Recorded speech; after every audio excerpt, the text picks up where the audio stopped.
Anyway, before we start the slides, I want to explain to you that all this came about through John Holohan, Gail Wolfe and several others on the committee of a new history society, the Ballsbridge, Donnybrook and Sandymount Historical Society, which started only a year ago.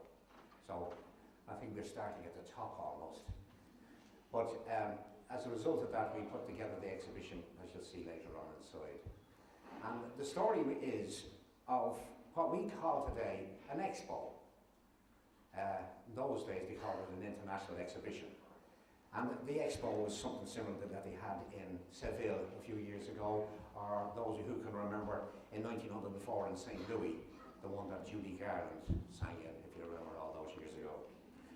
And it had a long tradition, the business of having exhibitions. One of the earliest ones was in 1798 in France, when the commissioner in charge of the Royal Manufactory of the Gobelin and Sèvres put on a big exhibition to attract custom from overseas. And not to be outdone, the RDS in 1834 put on an Irish Industries exhibition. They had been putting on other exhibitions before that, but this was the first really big one, an Irish Industries exhibition. And then in 1850, the RDS again, who are of course always in the front of education, had a big one in Kildare Street on the site of what is now the two museums, and the museum rather, and the National Library, and the space in front of Leinster House. And that was a big one, and it went on for 6 months. 300,000 people attended. So you can imagine the days when they were bringing the cows and the horses up Kildare Street. Wasn't the last time, of course, that there wasn't going to be bull. There was going to be bull over in that place. But that was 1850, and maybe it gave the idea to Prince Albert that he'd have an exhibition in England. And in 1851, okay, John, 1851, the famous exhibition in the Crystal Palace was put on in Hyde Park. And you can see the extent of the building. Enormous glass, laminated wood and steel, and of course thousands and thousands of people went to it. There was a local connection. Go ahead. And that's it. You can see there in 1849, Albert and Queen Victoria turned up in Ballsbridge. This is Pembroke Road, outside what was going to be Crampton's. Some of you might remember Crampton's being there. But before that, it was a fellow named Richard Turner had an ironworks. And outside it, they put up a lovely big arch, a ceremonial arch, to welcome the Albert and Queen Victoria. But up here, they've written the word Q, K-E-W, because 3 years before, the Turner's Ironworks in Ballsbridge built that beautiful big palm house that you see today in Kew Gardens in London. And Turner himself had put in a tender for the Crystal Palace, but the Duke of Devonshire was one of the big wigs on the committee, so he gave the job of designing the Crystal Palace to his gardener, Thomas Paxton. But there's the local connection. Go ahead now. And you can see here, this is the last vestiges of Turner's as we knew it, a small enclave of housing on Shelburne Road, Turner's Cottages, that were built for the workers of the ironworks. The ironworks was on the site of what would eventually be the veterinary college. Now in 1852, Cork had an exhibition which ran into 1853, but in Merrion Square in 1853 rather, in Merrion Square, William Dargan backed this exhibition that was on the site of the grounds around Leinster House. This building here came out into the roadway a bit in front of where Bertie Ahern has his car park today, just there. And it stretched along onto the site of the National Gallery. And as a way of thanking Dargan for the work he'd done, and with some of the money left over, they built the National Gallery in 1864. So that's the reason why his statue is there. He had backed this exhibition. That was quite successful. 900,000 people went to it. And the RDS in 1861 had another one in Kildare Street. 200,000 people went to that again between May and September. And this one here, this is one of the sites that we know about today. Will that focus it slightly, John? This is in Eresford Terrace, built on the site of what had been Pleasure Gardens, the Coburg Gardens. This was built, again, metal and glass and laminated timber. And that is the little lovely little park you see today at the back of the National Concert Hall.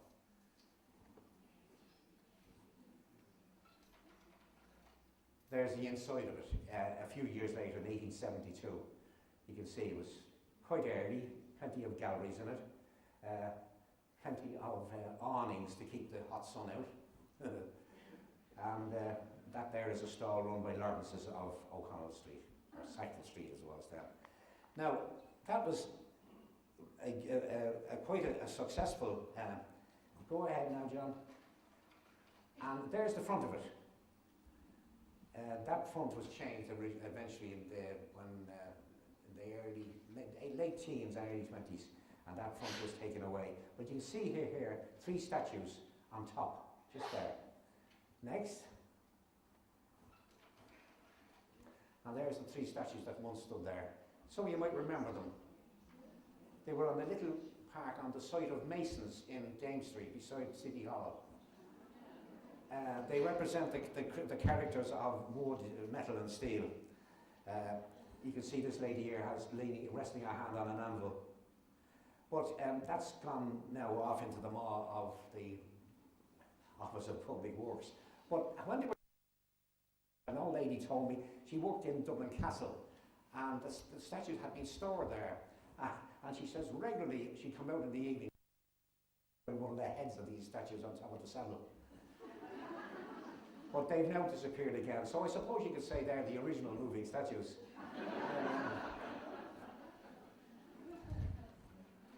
Now, in 1882, there was another exhibition put on, this in the grounds of the Rotunda. There's where the Memorial Park is, the gardens are today. There's the Roto up here.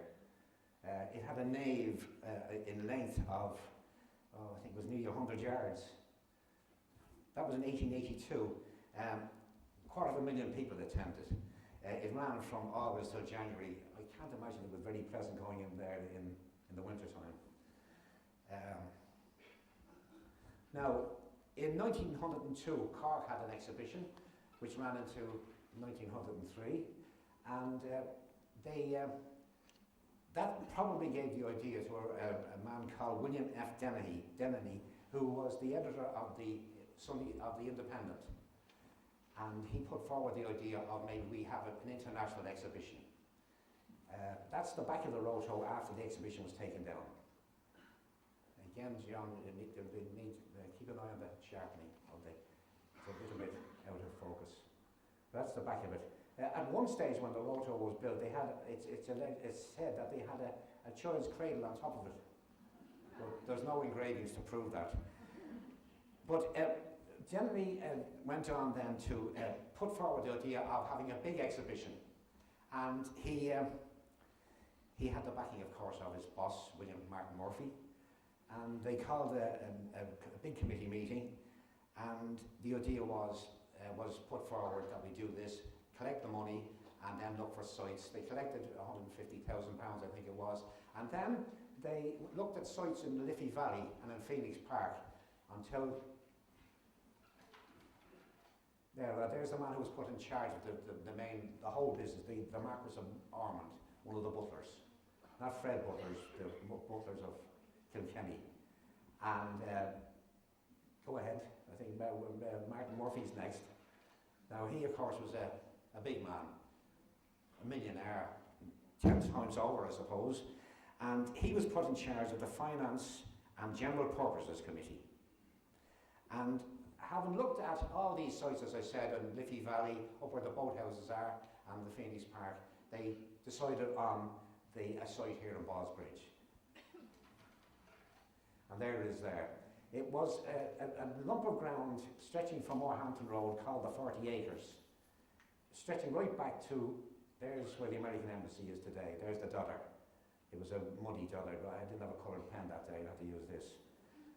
But you can see here's the Dodder flowing, there's the road out of town. And this site here was the site of a factory named Duffy's. And on the map here it says a calico bleaching green. Duffy's produced cloth, so they used the ground stretching around where Herbert Park is today to bleach the calico. And this was decided on. And with the addition of a couple of small parcels of land belonging to local people, eventually they hit on the idea of having a 52-acre site for the exhibition. One of the people was called Sullivan, the other was Hippisley, who had rented the ground out, together with a parcel of land which was eventually going to be a park anyway. The Earl of Pembroke had left it in perpetuity as a park to mark his son's majority. So it was going to be a park anyway. Keenan's of Fishamble Street had, in 1903, had put forward tenders for railings and so on, which are still there today. But the business of making the park was put aside while the company who was running the exhibition took it over. They put in drainage and so on because it was prone to flooding. 40 acres originally went up to 52 acres. Right, John? And there's the start of the work that began late in 1904. They started to dig out the lake. There's the two bridges that were built over the lake, and this is the main part of the whole exhibition building, the central, this business here you see here, you'll see it later on. Wrought iron and timber, corrugated iron, and plenty of white paint. Go ahead. So they were nearly 3 years getting going, but in those days they really got going. There's the pond now, further advanced. They've sheeted in the bridge, one of the bridges, another one further on, and that was to be one of the main features of the exhibition. Another one, John? There you can see there, all the iron and the wood, and this plank here how it has men standing on it, you see there? And sadly, one of the workers, a man named Francis Mooney, a local man who was killed in a fall. Right, John? There you are. Now this is the dome. This could be seen all the way out to sea. Bram Stoker wrote about it, saying that you could see these white domes gleaming in the distance. That's where carry on. There's the underneath of the dome. Now, there's nothing much going on there, but there was a space there for a band in the middle, and all the way around the outside were stalls for all sorts of people showing off their wear. Similarly, you have in the RDS and horse show or spring show time. But it was quite big, and there was a lot of covered areas, which was just as well, because the summer was just like this year's summer. So they were quite pleased to be able to sit in that. Go ahead. Now you can see it there. People see, when they see that picture, you say, well, where is it now? It's not, there's nothing up there anymore. Look at the size of it. There's the bandstand, and there's the park, the pond nearly being finished here. But this was 150 feet high. An amazing building, which probably take 10 years today. They'd have 6 or 7 streets. Carry on. Now, there's an extent now of the exhibition. You can see it. I hope those in the back, you'll have to come again some other time. Here's Morehampton Road. There is the main entrance to it, going through what is now Argyle Road and Brendan Road. All those houses weren't there then. There's Clyde Lane. There's the Dodder, coming up there, and all the way over here again. Over in this section here was a playground and loads of diversions, as you might say. And there's the central building. There was also up here a concert hall and one of the restaurants. Okay. Now they had to advertise it, and postcards were the way to do it in those days. And they produced hundreds of them. Fred Dixon, who was a president of the Old Dublin Society at one time, he had said he had 186 postcards. And if you had them today, you'd be quite rich. They sell for 15, 20 and 50 and 60 pounds each now. That one is of the Lord Lieutenant, the Earl of Aberdeen, and this says here, Irish International Exhibition in course of construction to be opened on the 4th of May 1907 by His Excellency, the Lord Lieutenant, showing you some of the things that you're going to see. So these were being sent out all over the world. Now, there was a great support here in Ireland, but there was a certain amount of people who didn't like the idea at all. Some nationalists, and surprisingly, one, this is the thing we only discovered lately, the New York Times in 1906 says that while the exhibition is strongly supported, opposition to it has been aroused in some quarters. The Irish nationalists are particularly opposed to it. John E. Redmond, leader of the Irish Parliamentary Party in the House of Commons, explaining that what Ireland wants at present is a national and not an international exhibition. Very strange, because it was going to bring in plenty of business, and it was able to show the world because they came from Japan and India and Sweden and New Zealand and Canada. Funny thing, there was no American stall, nobody from USA. So maybe their campaign did succeed in that respect. But these postcards sent out the message, and the message went out clear and strong. Go ahead. Now, they decided on the 4th of May as the opening day, and they sent out invitations. This one says, the most honourable, the Marquess of Ormond MP, or KP, the President and Council request the honour of the presence of Mr. Friendly and Lady. Wouldn't get away with that today. In the concert hall of the exhibition on Saturday the 4th of May, on the occasion of the state opening of the exhibition by His Excellency, the Earl of Aberdeen. That man Friendly, there were two Friendlies in Dublin then, and I'm certain that they were brothers, because one was Jacob, a jeweller in Crow Street, and his brother Joseph, who was a lecturer in the Catholic University in Crow Street. That was the Catholic Medical School. So the invitations went out. Go ahead, John, now. And here's an idea now. There's the Morehampton Road entrance there. There's the big avenue leading up to the bandstand. And they would be coming around this way over to the concert hall, which was here. That was the restaurant, and there's the entrance of Balls Bridge. Go ahead now. And there's the entrance at Balls Bridge. That was Hayes Cumming and Robinson's, I think, in those days. It's now Rowley's, which of course you all know. And the trams, of course, are doing good business. But it was very funny. I came across, the Irish Times is a great one for quotations.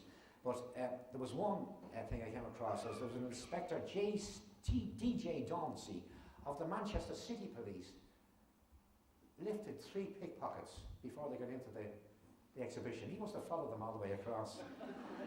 And one of them, George Thompson, got 3 months. But an even more tragic accident happened, or event happened. An inspector of the police called Mark Forden stepped out off the path one day here and got knocked down by a cyclist. Well, unfortunately, a happy cab was coming behind it and ran over him. The paper doesn't say what happened to him. But the exhibition was coming on the 4th of May, and it said that the Lord Lieutenant will be wearing the insignia of the Grand Master of the Order of St. Patrick. Right, John? There's another poster of the exhibition. Magnificent, Dublin Mountains. This is the art gallery here. There was a big restaurant there, a pavilion restaurant. There's the pond. And there were other buildings here. You went through these buildings out to the outskirts, and in that was on show a big map of a big panorama, if you like, of the Battle of Waterloo by a fellow called Siggins.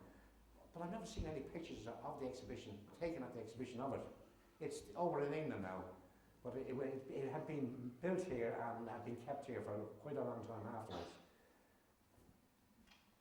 Carry on, John. Now, 4th of May, Lord Lieutenant comes down from the park through the main gate here at Morehampton Road. That's the Canadian Pavilion, and here they are coming along. Okay. And there they are in the concert hall, which held 2,000 people. There's 600 odd orchestra and chorus up here, singing their hearts out. And up here is the, you'll see him now. Right, next John, please. And there you are. There's the Marquis of Ormond. James Shanks, the man who was in charge of the building of the whole thing, the CEO, and the Earl of Aberdeen. See him here. He's not listening to him at all. He's reading his own notes. Now, another postcard. Go ahead. And there we are. We're looking now at the bandstand up at the top of the park, towards the Donnybrook end, and you're looking across the pond to the Irish industry section. And these things weren't all open on the same day. This is the 1st of June, nearly a month after the opening of the exhibition. So not everything was open at the same time, which meant it kept up the interest. And there's the Irish exhibition plate. Go ahead now, John. There's the inside of one of the cottages was on it, McClinton's soap. So the girls are making and packing the soap here. Go ahead, showing off Irish industry, I suppose, in a small way. And there's a card that you could send off, and they said that samples of toilet shaving soap and shaving cream would be sent on receipt of a 3D, that's about half a cent now, I suppose. But there were a couple of cottages like that at what they called Village Green, and also a couple of labourers' cottages. We'll see one of them later on. Well, John. There's another part of the Irish exhibition, and you can see here crochet and linens and so on in the type of stands that the RDS used to have. And I think some of these ended up in the National Museum, looking at them. But in our exhibition, there's a couple of examples of Irish needlework, lace and crochet. I think it's needlework. You'll see a couple of examples in the exhibition that were on show at this exhibition 100 years later, and they're still in great order. Right? So, of course, like all these shows, there was always free something. And this is a postcard at the exhibition saying that considerable interest is manifested by the visitors in the brewing and distilling section. Like, you remember when we got around the RDS when we were kids with the bags, all the stuff, and cans of milk we used to get. But the policeman says, now can't you take it quiet? There's enough in there to give a generation of ye the deliriums. So I think that's the thing you could do today, get Guinnesses to give out free beer. Go ahead. Now, over on the Clyde Lane side, there was another section which showed off foreign goods, as I said, a Swedish and Indian, this is Indian, and Italian sculpture here. So everybody was provided for. The Irish Times complained that the prices of the Italian sculpture was a bit high, a bit steep.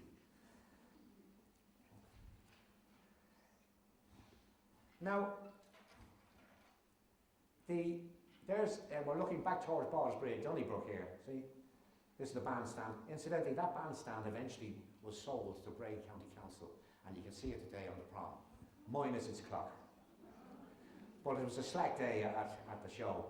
There's the Canadian exhibition. This is the Mechanical Arts here, and that's the Pavilion Restaurant. Now, the first month, it didn't open on a Sunday, even though it opened till 11 o'clock at night. But it didn't open on a Sunday, and they advertised on the 2nd of June that they were going to do that. Well, the Sabbatarians hit the roof. There were letters in the Irish Times on the 6th, objecting to the whole thing. John Lewis of the Welsh Church in Talbot Street, he gave out yards, and several other pastors agreed with him. Interestingly, that chapel today has fruit machines in them, so Reverend Lewis is weirding around his grave at the thought of it. But Mr. E.H. Lewis Crosby, who was the rector of Drumcondra and North Strand, he wrote to the Irish Times and he said, "I desire to plead that the one day of the week which the workers have should not be unnecessarily filched from them." But they opened on a Sunday, and of course, everybody went. Carry on. On the 29th of June, they opened the French Pavilion. You see, keeping the interest up, keeping the punters coming in. And at the back of that was a dance hall that you could go dancing in even the daytime. The Pembroke Hall it was called. But French wines and all the other wares that they manufactured were on show there. That was 29th. Now, okay, John, now, give you an idea. There's the Canadian Pavilion there, from Morehampton Road. There's Industries Place there, and the Irish Place over here. Now, there's the concert hall. Carry on, John. Now, we're coming in from Morehampton Road, and there's the Canadian exhibition there. Huge place. And electric light, and gas light, because it was on until 11 o'clock at night.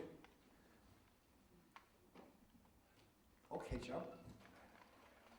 And there's there's about 15 or 16 postcards in the Canadian section.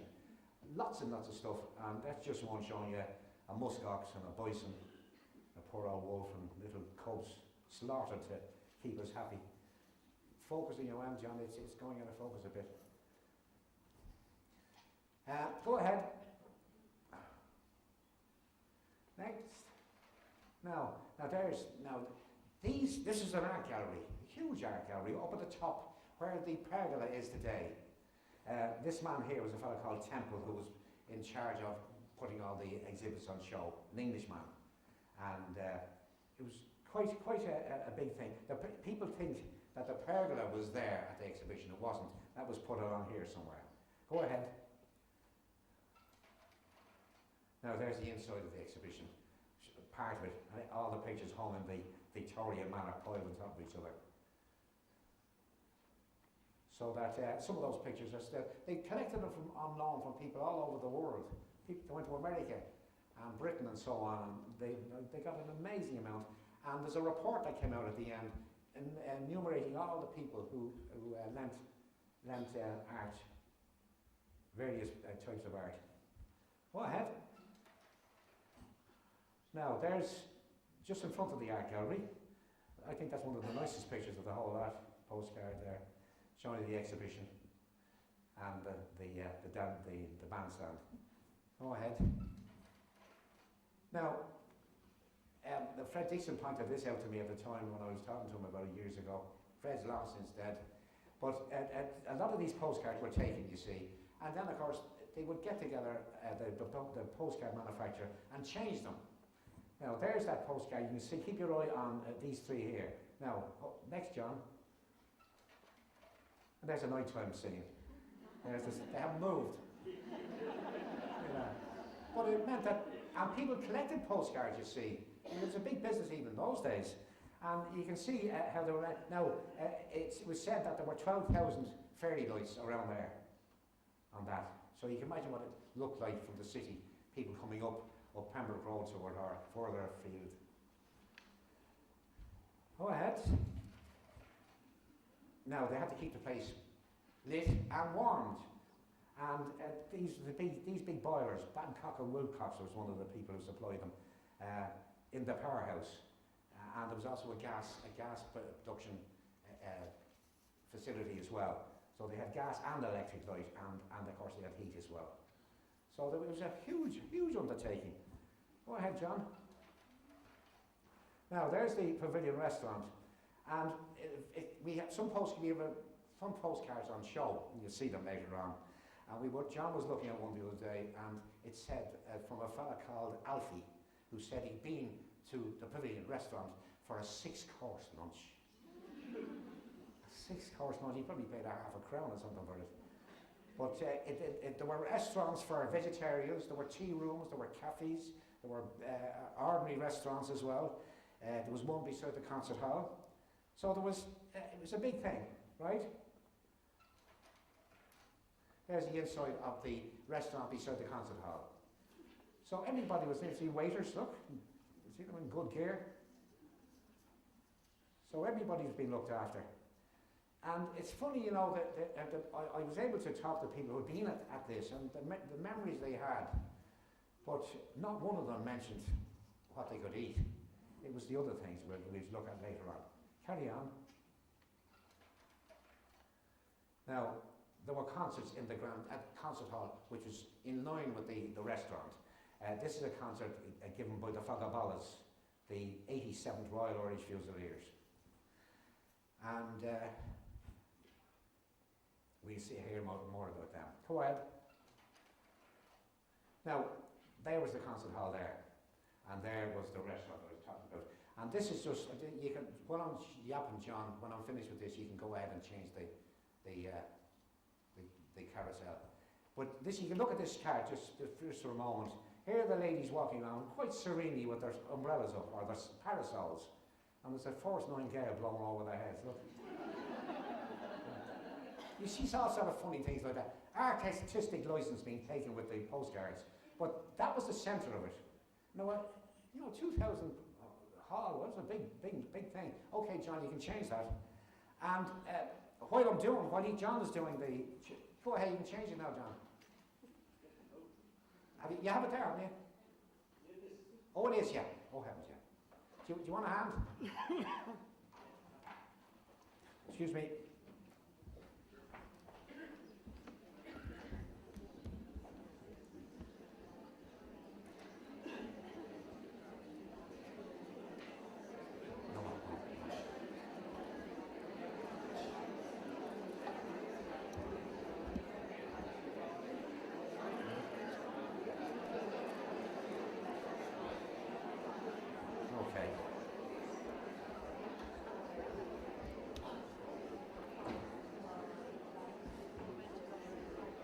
Now, I'm sorry about Paul was playing at this time of the evening a fantasy on Carmen by Bizet, and also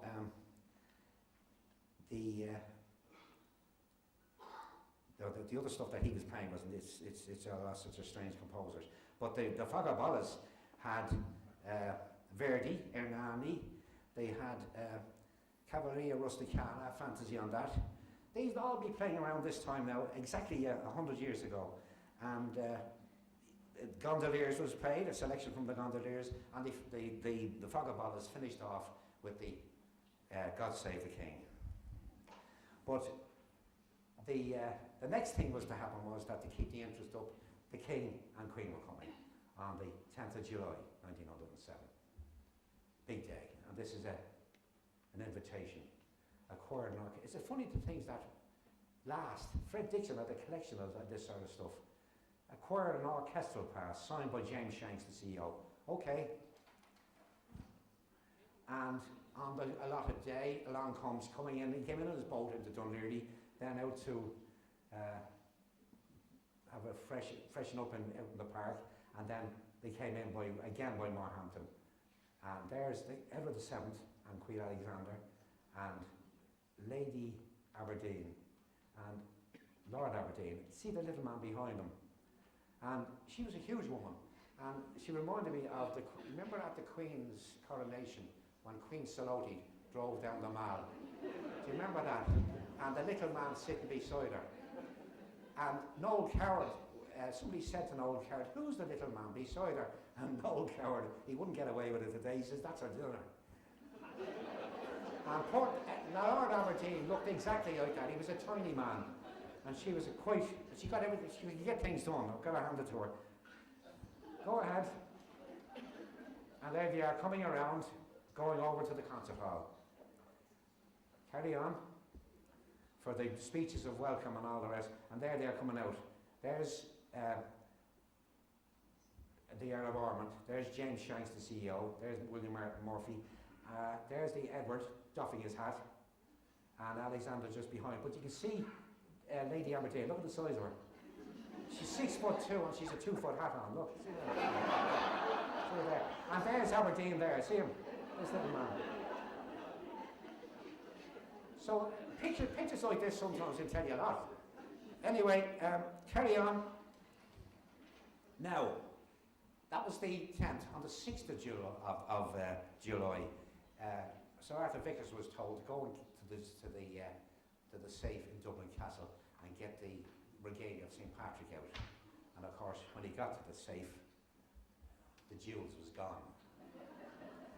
And the funny thing was, when I gave this talk in the Old Dublin Society, a lady got up and said her grandmother was a cleaner in the castle the day that was discovered.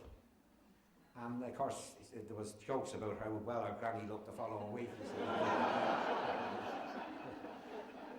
But these things were stolen, and Sir Edward Shackleton's brother was one of the people who was suspected of knocking them off because they were great gamblers, some of these lads. But carry on, John. And I often think, looking at this postcard, that Edward Aberdeen is saying to the king, the jewels is missing, Your Majesty. Look. Look at him. He looks very put out. They were never discovered, of course. Remember about 30 years ago, an old lady says, I know where they are in the Dublin Mountains. The police were digging for days. They never got them. Carry on. Now, there was plenty for the ordinary folk as well, if you like. And the king visited this Somali village, and the representatives of the people, they stayed on the site, lived on the site for the 6 months. And they were even provided with special linen clothing, because the weather was quite cold and wet, but they refused. They kept on wearing their own gear. But while Edward was visiting that, the Somalis addressed him, and one of Edward's equerries was able to reply in Swahili or whatever they learned. They spoke in, I don't know. But it's said that he had a conversation with them as a result.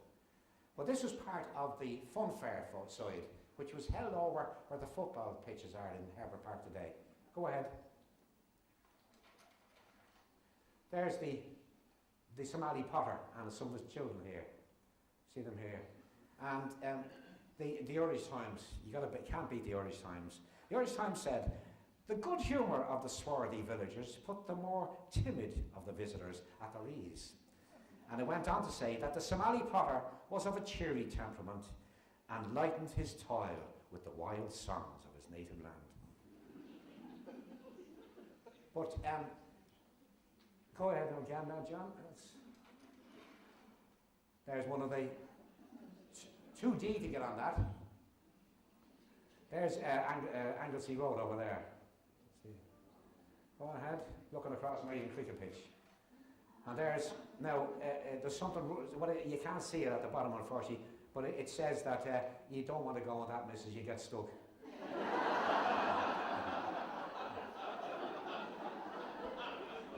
Now, a lot of these postcards, I'm sure, all they had to do was to change that up there for the other exhibitions that were held around the British Isles at the time. You know, so that they sold forever. Go ahead. Now, there's the concert hall on a slack day. And during that year, a little girl of 15 from Sandymount was brought up there by her mother's lodger, Miss Bell, to hear Miss Bell playing the organ. And this little girl sat on her own in the concert hall listening to her. And I met her, and that's how I know about it. She told me all about it. And she said she was very conscious of the Somalis outside somewhere, these strange people. Go ahead. And there's Miss Bell there, the lady that played the organ that day. That's the Star of the Sea Choir. Quite different to the type of people you see there now, of course. That's Canon Ridgway, which was unusual those days for it to have a beard for a priest. But there's another picture taken in his house where they were all having a big soiree. Very, very nice. Go ahead. But anyway, this is the lady that told me all about Miss Murray, Mary Murray, and she was 15 at the time. But when I gave this, the tiny version of this, 15, 16 years ago, to the old folks in Newbridge Avenue, in the Irish Child Centre, she was at it, and I happened to say, throw it, I suppose many of you remember this. Oh, now the voice came out of the darkness. Oh, indeed I do. I will remember it very well. I was 15 at the time. And then some other woman said, oh, geez, she says she's 100. Which she was. She then said she was 105. So I went down to her house and I wanted to take a picture of her outside the next day, because I mean, when you're 100, you want to get in quick to get the pictures. And she says, no, you're not taking it outside. She says, people laugh at me. She was a terribly strong woman. When she was about 94 or 5, she came into the house one day and 2 kids had broken in. And she says, you better get out, my son's coming home. And this is the sort of life she had at this age, at 100. She said to me laughing, she says, I didn't tell him he was coming home in October. And that he was 65. So they ran for their lives. But she wouldn't let me take the picture outside, so I had to take it beside the window. And it came out very well. But she looks about 66, doesn't she? She was a great I wouldn't even take the Meals on Wheels. Not at all, she says, they'd poison me. Anyway. And I met her when she was 104 at the Sandymount some years later. I said, hello, Mrs. Murray. Oh, you must forgive me. She says, my memory's not what it was. But they were the people who remembered the Somalis and something else I'll show you now. Go ahead. And that's the thing that they all remembered. The Canadian water chute. The Somalis and the Canadian water chute took the highest amount of money of all the things that were on. This is the Ballsbridge end here.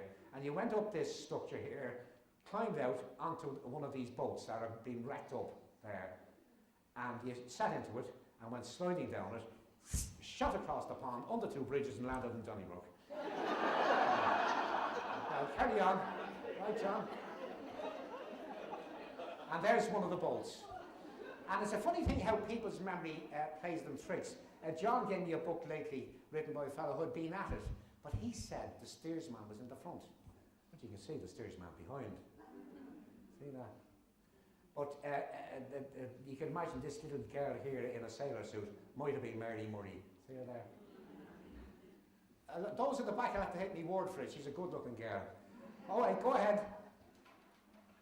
Now, there's the view as you shoot down the... It was a tremendous thing. There was John was telling me that an aunt of his came every day for her daily dose of the water chute. Keep the blood circulating. You went shooting down there, under that bridge, and ended up here. So it was a great experience, naturally enough. Go ahead. Now there it is. One day, a bunch of bios from Trinity College commandeered one of the boats and drove up here and climbed the shore of the lake, the island, and decided they weren't going to leave. And eventually they were persuaded to get out, and they jumped into the boat, and in doing so they turned over and they all got wet. But you can see there's the entrance there to Ballsbridge. Quite a slack day again, but the pond, as I say, is the last thing. Go ahead, John. Now, at the head of the pond was this stall here, which sold Lemco and Oxo. Now, when I saw that first, I thought Lemco was a drink, like, you know, lemonade or something. It wasn't. It was just another variation of a beef extract, one that you could carry in powder form. And presumably Oxo then was a liquid. You just liquid drink. But there's a beast here, tethered, and I'd hardly say it's a live one. Just see it there, with 2 horns. But that was at the head of the queue, so they did very well for the water chute. Now, there again, you can see the structure here. When the thing came to an end, that could have been easily sold as a little feature of one of your estates out in the outskirts. Carry on. Now, we're looking across the lake towards the Irish Industry section, and you can see here a couple of cottages, labourers' cottages, and the whitewashed cottages where Clinton's soap was. And in the background is St. Mary's on Simon Court Road. Focus, John, a bit. See St. Mary's there. That originally had a spire, and on the night of the big wind in 1839, it got blown down. Just there. Now there's the pond, and there's a boat shooting along. You can just see it here. and the steersman standing up. Carry on. Now, there's the place today. St. Mary's, Simmons Court Road, all is quiet.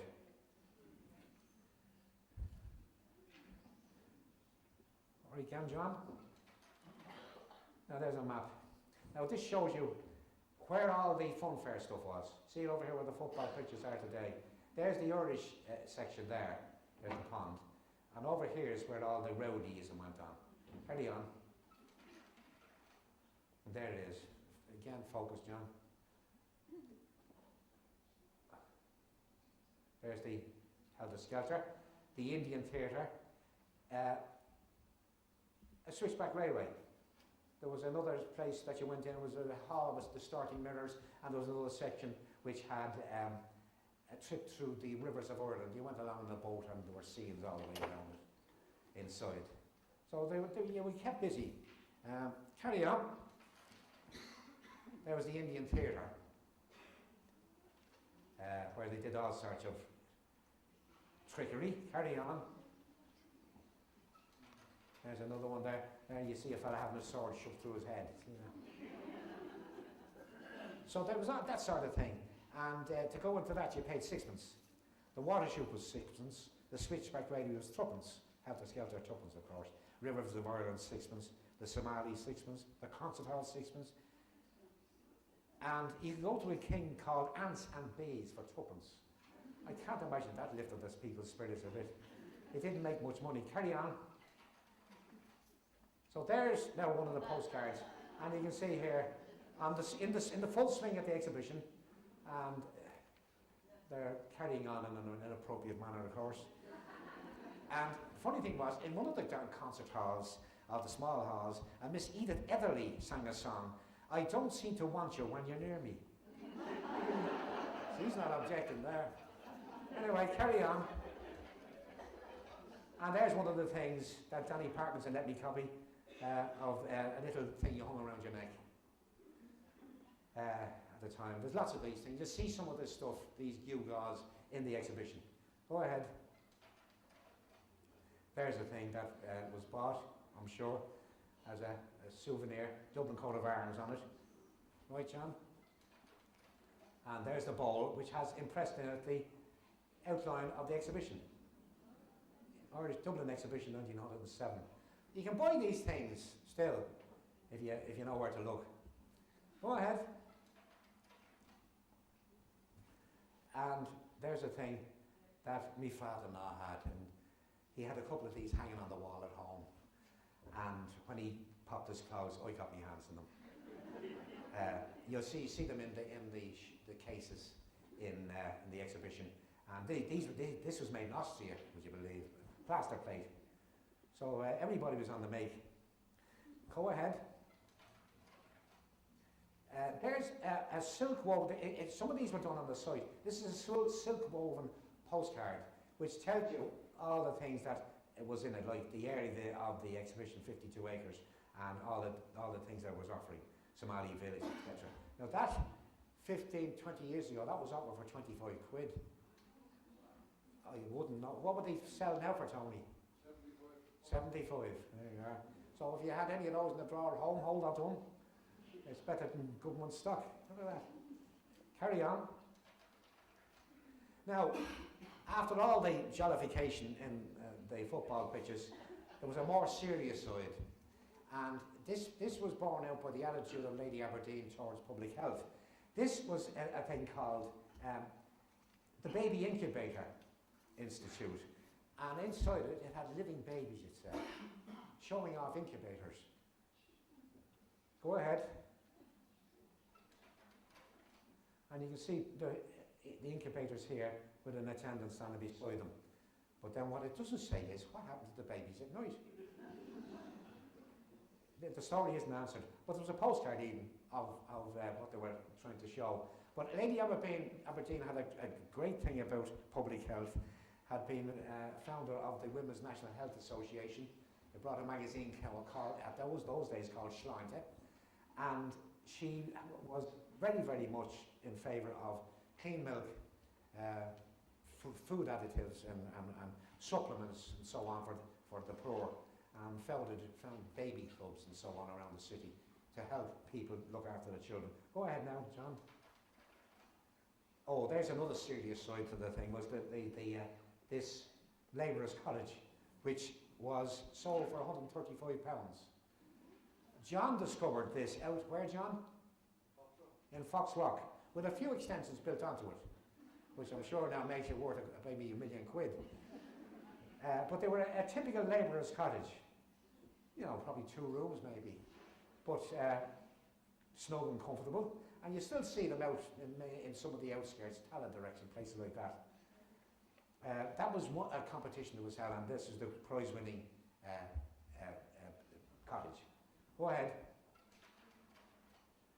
Now, for the last bit of the exhibition, from the 12th of September until the 9th of October, the last day, there was a seminar of lectures given by Lady Aberdeen and the Women's Health Association with eminent doctors from all over the world reading papers on various ways of treating TB, tuberculosis. And one of the things they had on show was these isolation cottages, if you like, or sheds or huts. So I remember one when I was a kid, a member of a family living at the bottom of the garden in it to keep them away from the rest of the family. And they served a purpose. But our main contribution was in the clean milk business. And one of the things she encouraged was the use of goat's milk. And I remember when I was a kid walking up the canals up to my gran on a Sunday, seeing goats tethered along the canal. Obviously, people were, listening to what she was saying. And there were not 1 or 2, but several, all the way along the canal banks. Carry on. The main reason, by the way, that she was so interested in public health and TB, one of her husband's relations had lost a wife and 3 daughters to TB. And their graves were only discovered about 10 years ago in London when they were pulling down an old church, and they discovered in the crypt these Aberdeens had been forgotten about. Now, these are badges, or cards, issued to a man called Tilbrook, who worked for Brooks Thomas's.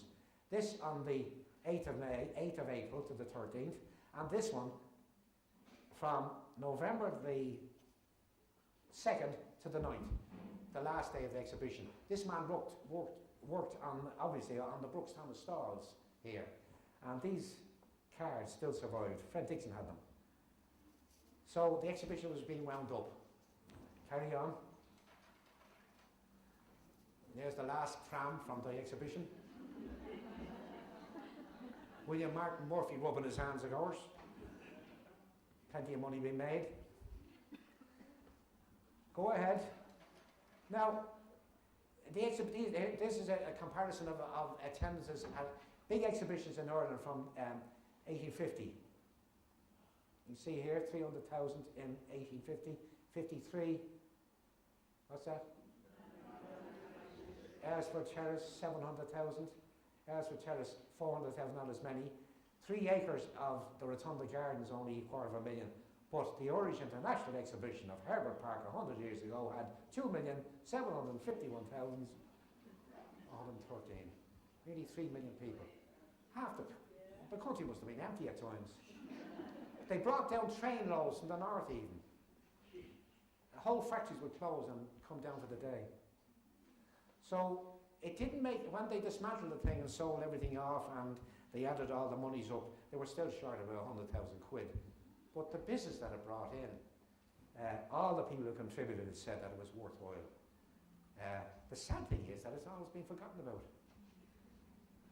So you have to go out now and spread the gospel. Carry on. Now, William F. Dennehy, who had come up with the idea in the first place, in 1909, brought this book out, giving you a detail of everything that was done at the time. And it's a marvellous book, beautiful photographs, dead clear on lovely art paper, and he crosses the T's and dots the I's, he tells you where all the money went, and if you ever get your hand on it, you can invest in one, because the prices go up and up and up. I got my copy in Galway about 15 years ago for £7. God knows what it costs now. But it's a marvellous book. You'll see them on show in the exhibition. Go ahead. And the park closed down, and then in 1911 it was finally opened as a park. All the stuff had been sold off, and it reverted to nature again. It has been done up a few times since. They put a new lining on the pond about 15 years ago. Go ahead. And there it is, you might as well say one of the last additions to it, the connection with the Herbert Park Hotel. They pulled that old shed that was there, if you might remember it. It was always full of crying kids on a wet day. Now, go ahead. Now, one of the last things to talk about the show was the people who were in charge, who worked so hard with all the committees, the art gallery, the engineering, all the work that required to bring all these things in. And one of them was a fella called R.S. Tresilian. And that's the badge that he wore as chairman of the Admission, Traffic and Publicity Committee. And my number one son, Gerard, bought that for me in New Zealand last year. So it's a nice connection with that thing that went on 100 years ago. A beautiful gold thing, enamelled. The other medal that's on show is obviously an ordinary 5/8 committee member because there's no enamelling on it. The one you see it in the show. Go ahead. There it is there, R.S. Tresilian. He was secretary of William Martin Murphy's Tramway Company, DUTC. So he, a hard-working devil. And I suppose you can say, we might as well finish up with that. He would be pleased, I know, I'm sure, that 100 years later we're still giving people a bit of entertainment. But he was one of the solid and hard-working citizens at the time who worked their butts off to bring this whole thing to fruition. And I think they shouldn't be forgotten. And I think a night like this would help that to happen. Thank you very much.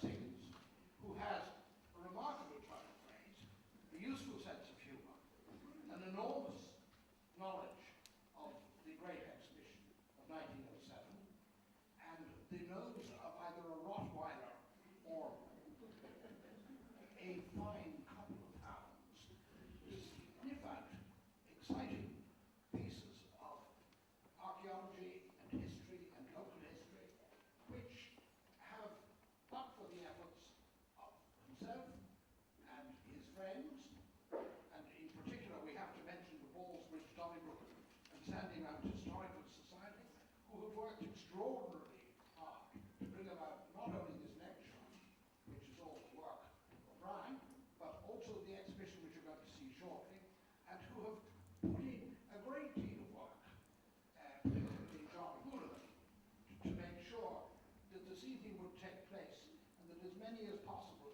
could enjoy it. Brian, before we get to the point of asking for questions, may I say a very sincere thank you for the work and the effort, and may I mention that there is a splendid book on sale which you can get when you come over to the library for the exhibition, which is priced very reasonably and is a source of huge interest. Brian, thank you very much.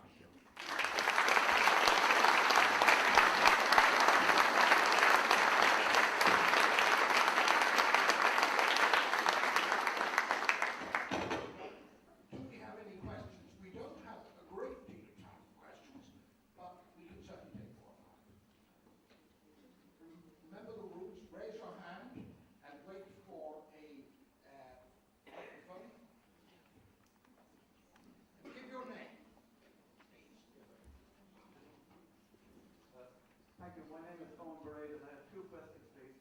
You mentioned the charges for the various stands and stalls, tuppence for this, Was there an admission charge for the exhibition itself? A shilling.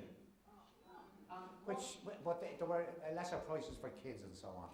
and what would have been maybe an average wage for a tradesman About 15 shillings, per week? yeah. I think he could have had a day out for 4 and tuppence at that. So, a quarter of a man's wages, Per week. which is a lot of money, Is it on? yeah. Thank you. Anybody else? I'd like to point out that the badge I'm wearing on my lapel is Siggins badge, just in case any of you missed it.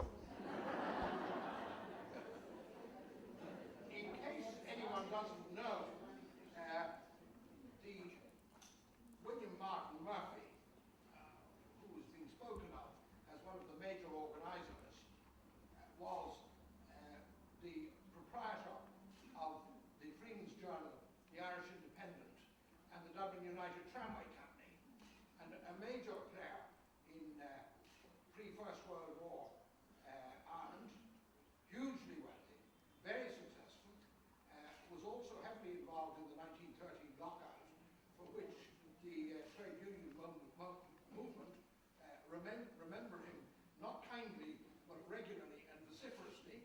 He also was involved with the rest of the Bantry gang in getting rid of Parnell after the unfortunate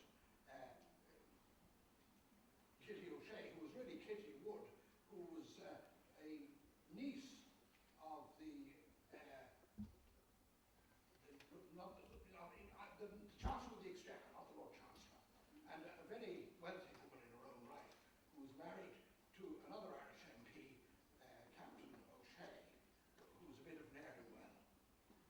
Anyway, that is them. Have we got another? Right. Name Well, of these the are reasons to dislike William Martin Murphy and one reason to like him. But can I thank Brian for the lecture and also congratulate him on the book? But one thing I noticed is that there was no mention whatsoever of the public bodies. And I'm just wondering, did either the Temple Urban District Council or the Den Corporation have any involvement in the planning or execution of the exhibition at all? Oh, Dermot makes it an Well, the Pembroke councillors who live next door, they hired the ground out to them, but they made a stipulation that they had to get out in a certain length of time. And they were a bit slow selling off all the buildings, and they took them to court. And they were dunning them for a few £1,000, but all they got was 500. They had to get rid of it. It was a slow job dismantling it. But as you'll see in the exhibition, there were several buildings that were sold off and still in the main survive today. You'll see them in the exhibition later on. But the Pembroke councillors just gave permission for it to use. But of course they were being prodded by the Earl of Pembroke because he was behind it. He wanted the ground. You see, the ground was drained and so on by the proprietors of the exhibition. Of course, the Pembroke people did well out of it. It was no longer a marshy ground as it was before. They had started to do that themselves, but the proprietors of the exhibition finished it off and turned it into the place that we see today.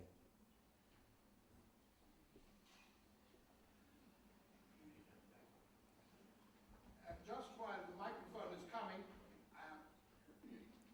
of interest might be to some that the old buildings of Carrickmines Golf Tennis Club, Lawn Tennis Club and Croquet Club were the Swedish pavilion, I think, at the exhibition.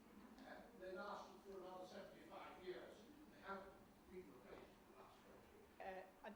It was a wonderful talk, very informative, but you also said, Brian, that this could be forgotten. Is there any chance that at any time it could become a permanent exhibition in some place in Ballsbridge or Dublin?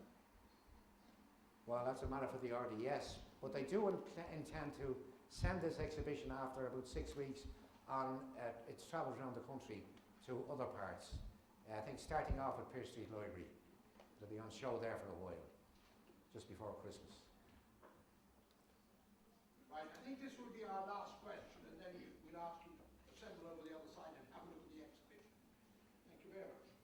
What's that big central building? Was it built on a temporary basis, or was it built as a So what happened? No, it was a temporary building. It was, they obviously had to put down some sort of foundation, but it was, as you saw, the structure was steel. It was quite light, you see. It was structural steel covered with plywood and corrugated iron for the roofing. And it was just prefab, the same as the glass and iron structure at the 1851 exhibition in Hyde Park. That was taken down and rebuilt out in Sydenham. And some of you might remember it being burnt down in 1936. I remember seeing a newsreel of it years ago, an old newsreel of it burning. But no, it was a prefab, but where could he have put it? Might have made a nice cathedral for the city, of course. But it was only wooden plaster and steel. Okay. Thank you very much.